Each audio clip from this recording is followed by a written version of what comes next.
NDA सरकारने मोठी घोषणा केली असून मराठी भाषेला अभिजात भाषेचा दर्जा देण्यात आल्याचं जाहीर केलंय. महाराष्ट्रासाठी हा आनंदाचा क्षण असून मराठी भाषा आता 7 समुद्रात पार जाऊन पोहोचणार आहे. केंद्रीय मंत्रिमंडळ बैठकीमध्ये हा निर्णय घेण्यात आलाय. आगामी विधानसभा निवडणुकीच्या तोंडावर केंद्र सरकारने हे मोठे आणि मराठी भाषेच्या दृष्टीने महत्त्वाचे पाऊल उचलले आहे. तसंच यावेळी मराठीसह पाली, प्राकृत, आसामी आणि बंगाली या भाषांनाही अभिजात भाषेचा दर्जा देण्यात आल्याचं जाहीर केलंय. गेल्या अनेक वर्षांपासून मराठी भाषेला अभिजात दर्जा देण्यात यावा अशी मागणी होत होती. मिळालेल्या माहितीनुसार 12 जुलै 2013 रोजी रंगनाथ पठारे यांच्या समितीने एक अहवाल तयार करून केंद्र सरकारकडे पाठवला होता. अखेर इतक्या वर्षांच्या मागणीनंतर एनडीए सरकारने मराठी भाषेला अभिजात दर्जा देण्याचा निर्णय जाहीर केलाय. तसंच बंगाली, आसामी, पाली आणि प्राकृत या भाषांना देखील अभिजात भाषेचा दर्जा दिलाय. त्यामुळे आता महाराष्ट्रातील साहित्यिकांना याचा मोठा फायदा होणार आहे. केंद्रीय मंत्री अश्विनी वैष्णव यांनी केंद्रीय मंत्रिमंडळाच्या बैठकीनंतर या संदर्भातील घोषणा केली. आमच्याकडे आतापर्यंत ज्या नोटिफाईड अभिजात भाषा होत्या त्यामध्ये कन्नड, तेलुगू, मल्याळम या भाषांचा समावेश होता. नव्या भाषेसाठी प्रस्ताव मांडण्यात आला. त्यानंतर या भाषा फ्रेमवर्कमध्ये बसल्या आणि त्यांना अभिजात भाषेचा दर्जा देण्यात आला. आता ज्या नव्या भाषा येणार त्यांनाही याच फ्रेमवर्कमध्ये बसवलं जाणार आहे अशी माहिती अश्विनी वैष्णव यांनी दिली आहे. या संदर्भात पंतप्रधान नरेंद्र मोदी यांनीही ट्विट केलंय. ते म्हणतात, मराठी भाषा हा देशाचा अभिमान आहे.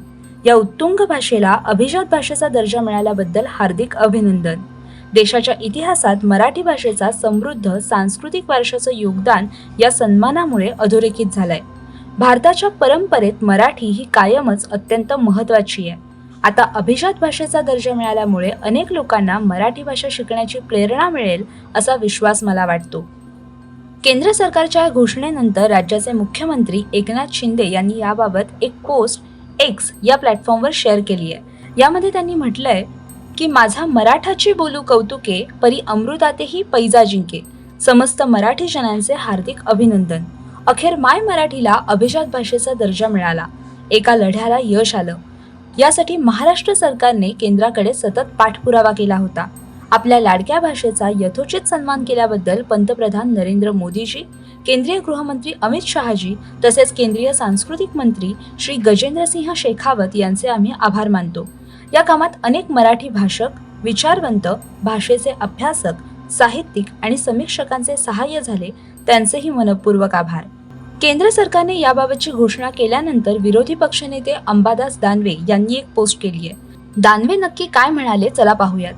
विधानसभा निवडणुकीच्या तोंडावर मराठी भाषेला अभिजात भाषेचा दर्जा मिळाला. विचारवंत विल्यम ग्लॅडस्टोन यांची म्हण justice delayed is justice denied याला चपखल बसते. मराठी जनांच्या किमान 3 पिढ्या यासाठी खर्ची पडल्यात. ज्या पिढ्या, संस्था, संघटना, साहित्यिक यासाठी लढले हा त्यांचा विजय आहे. या दर्जाचा लाभ मराठी भाषेला अधिक व्हावा यासाठी लढा सुरूच राहील. कोणत्याही भाषेला अभिजात दर्जा देण्याचे अधिकार हे केंद्रीय सांस्कृतिक मंत्रालयाला आहेत. गृह मंत्रालयाने 2005 साली हे अधिकार सांस्कृतिक मंत्रालयाला दिले. त्याचे काय निकष आहेत पाहूयात. 1. भाषेचा नोंदवलेला इतिहास हा अतीव प्राचीन स्वरूपाचा म्हणजेच 1500 ते 2000 वर्ष इतका जुना हवा. 2. प्राचीन साहित्य हवं जे त्या भाषिकांना मौल्यवान वारसा वाटतं. 3. दुसऱ्या भाषा समूहाकडून उसनी न घेतलेली अस्सल साहित्यिक परंपरा हवी. 4. अभिजात भाषा ही आजच्या भाषेपेक्षा निराळी हवी. भारतात आत्ताच्या घडीला 6 भाषांना हा अभिजात दर्जा मिळाला होता. त्या म्हणजे तामिळ, संस्कृत, कन्नड, तेलुगू, मल्याळम आणि ओडिया. तुम्हाला ही माहिती कशी वाटली हे आम्हाला कमेंट करून नक्की कळवा. तुमच्या प्रतिक्रिया आमच्यापर्यंत कमेंटद्वारे पोहोचवा आणि अशाच नवनवीन माहितीपूर्ण व्हिडिओजसाठी माय महानगर लाईव्हला सबस्क्राईब करा. तसंच आमच्या ट्विटर, इन्स्टा आणि फेसबुक अकाउंटला फॉलो करायला विसरू नका.